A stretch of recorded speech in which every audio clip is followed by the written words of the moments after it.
کلوسئوم روم یکی از شگفت‌انگیزترین بناهای باستانی جهان و نمادی از شکوه امپراتوری روم است. اینجا چند نکته جالب و شنیدنی درباره آن. سلام به کانال آیکیو باش، خوش اومدین. امروز اومدیم با 7 نکته جالب و شنیدنی درباره کلوسئوم روم. پس ممنون میشم کانال منو سابسکرایب کنید تا یک انرژی به من داده باشی. قدمت تاریخی: کلوسئوم در حدود سال 70 میلادی به دستور امپراتور وسپاسیان ساخته شد و در سال 80 میلادی به دست پسرش تیتوس افتتاح گردید. 2. بزرگترین آمفی‌تئاتر دنیا. این بنا ظرفیت حدود 50 تا 80 هزار نفر تماشاگر را داشته و هنوز هم بزرگترین آمفی‌تئاتر ساخته شده در تاریخ محسوب می شود.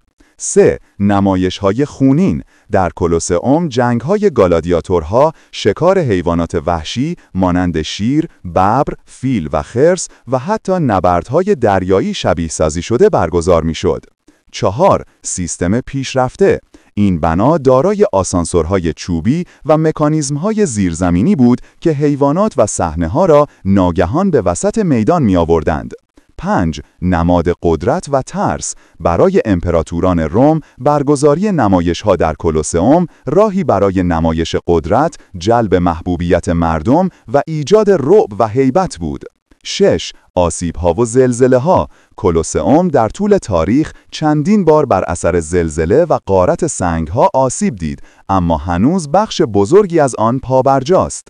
7. نماد جهانی. امروز کلوسئوم یکی از پربازدیدترین مکانهای گردشگری جهان است و سالانه میلیون‌ها نفر از آن دیدن می‌کنند. همچنین به عنوان یکی از عجایب هفتگانه جدید جهان انتخاب شده است.